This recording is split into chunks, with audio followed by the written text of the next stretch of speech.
देखेगा बंजारा ऐसा इतिहास कि पढ़ना भी मुश्किल होगा।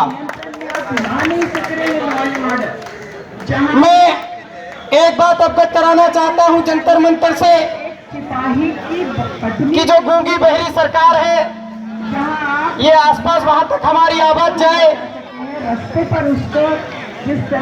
जो हमारा एसटी का मुद्दा आज दिन तक आरजीआई में 33 साल से लड़ते चले आ रहे हमारे बंजारा समाज के नेता आदरणीय ओम प्रकाश नायक जी, जो भी बहुत अच्छी तरीके से लड़ाई लड़ रहे हैं, बड़े प्यार से लड़।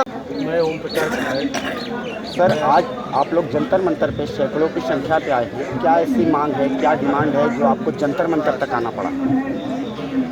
मैं उत्तर प्रदेश के बंजारा समाज को अनुसूचित जनजाति में शामिल करने के लिए 1993 से लड़ाई लड़ रहा हूँ।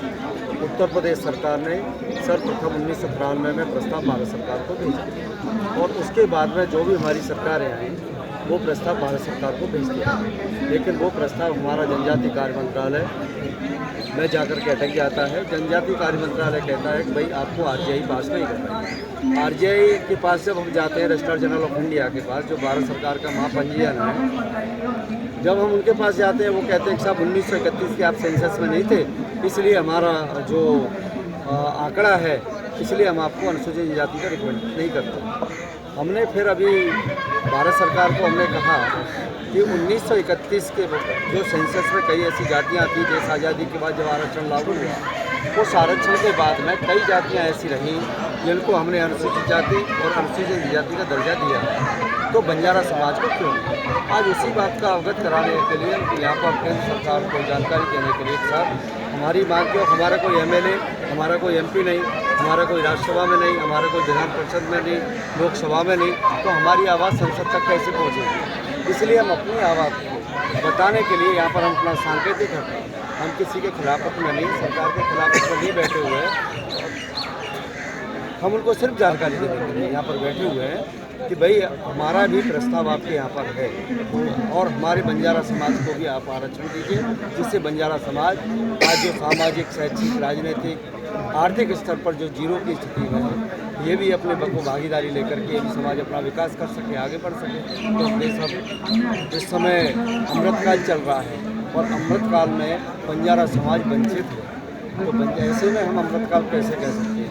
तब तक बंजारा समाज को न्याय। तो सर, देखा जा रहा है कि आगामी 2024 का चुनाव भी है, अगर आपकी मांगे इस सांकेतिक धरना के माध्यम से भी उनके कान तक नहीं पहुंची या वो नहीं सुनवाई होती, तो सर 2024 का चुनाव कैसे देखेंगे? 24 का परिस्थितियाँ बताएं, क्योंकि मेरा युवा इस समय जाग चुका है और युवा अगर जाग जाए तो फिर उनको संभालना मुश्किल बच्चा जाएगा। इसलिए हम सरकार को चेतावनी भी देने आए हैं कि साहब आप जागिए, हमारे समाज का जो आरक्षण है 2024 से पहले आप करिए, नहीं तो हमारा बंजारा समाज जो एक है और 95-99% आपको कहीं वोटिंग करता है, तो कहीं हमसे विचलित न हो जाए, बिखर न जाए। मेरे ज्ञापन में भी मैंने बोल दिया। सर, क्या लग रहा है कि बंजारा समाज फिर अगर सरकार बातें नहीं मांगती तो वोट की चोट करेगा? मैं नहीं समझता कि मेरी बातें नहीं मानी जाएगी। मैंने अभी आपसे कहा कि मेरा कोई एमपी नहीं है, मेरा कोई एमएलए नहीं है, मेरी बात सदन में नहीं उठाई जाती, इसलिए मैं अपनी बात को यहाँ कहने के लिए आया हूँ। और मैं समझता हूँ, मुझे विश्वास है, 100% विश्वास है कि बंजारा समाज के लिए हमारी सरकार, माननीय मोदी जी, माननीय हमारी अमित शाह जी या जनजाति कार्य मंत्री अर्जुन मुंडा जी हमारी बात से सहमत होंगे और बंजारा समाज को उससे पहले आरक्षण देंगे, ऐसी हमें उम्मीद है। कोई डेडलाइन दे रखी है आपने? कोई फिर परिस्थितियाँ तय करेंगी। कोई डेडलाइन दे रखी है आपने? नरेंद्र मोदी सरकार और यूपी से इस समय जो पूरी टीम आई है, तो डबल इंजन की सरकार से कुछ उम्मीदें हैं क्या? सर, ऐसा है कि हमारे जो बंजारा समाज में जो समाज का नेतृत्व कर रहे हैं वो हमारे ओम प्रकाश नायक जी हैं और सारा समाज जो है इनके साथ है। नहीं, नेता है वो, नेता मान लिया। आप आज जो ST के चेयरमैन हैं और समाज के कहीं भी कोई भी इलेक्शन होता है, चाहे वो MLA इलेक्शन हो, विधानसभा, लोकसभा, कोई भी इलेक्शन हो, ग्राम पंचायत हो, हमेशा हमारा समाज के साथ रहता है। मेरा नाम है जोगेंद्र सिंह बब्बर। मैं एक सिख समाज से भी जुड़ा हुआ हूँ और सबसे पहले जो मेरी मात्र मतलब जिसको कहते हैं कि जहाँ मेरा बेसिक जो है वो बंजारा समाज है और बंजारा समाज से मैं बिलोंग करता हूँ। लेकिन बंजारा समाज के साथ जैसे 13 करोड़ लोग हम हैं, 13 करोड़ लोग बंजारा समाज के हैं, बाकी लोग जो है दूसरी कमेटी के। अगर हम सारे लोग अगर सांकेतिक जैसे इनका ये प्रदर्शन हुआ है या जो भी एजिटेशन कर रहे हैं, अगर सारे लोग जागृत हो गए, जागृत हैं, कभी भी ध्यान रख लो एक दिल्ली जो होती है ना वो बहुत कुछ कर देती है, लेकिन अभी इन्होंने जो भी किया वो शांतिपूर्वक है और हमेशा हम शांतिपूर्वक और शांति में विश्वास रखते हैं। अब सरकार जो है योगी जी की है उत्तर प्रदेश के अंदर, उन्होंने जो भी आरटीआई को लिख के दिया है तो अब सेंट्रल गवर्नमेंट के अंदर इनकी जिम्मेवारी बनती है। और दूसरा जो है बंजारा समाज जो है पूरे ऑल ओवर हिंदुस्तान में एक भाषा है, एक सारा कुछ पहनावा है, एक सब कुछ है।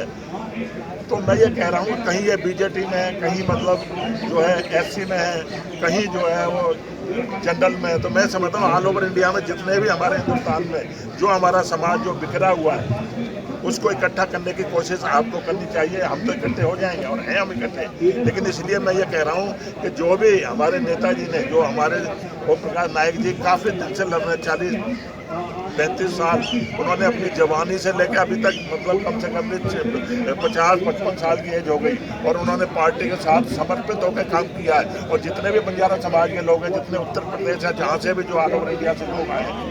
Subscribe now and press the bell icon.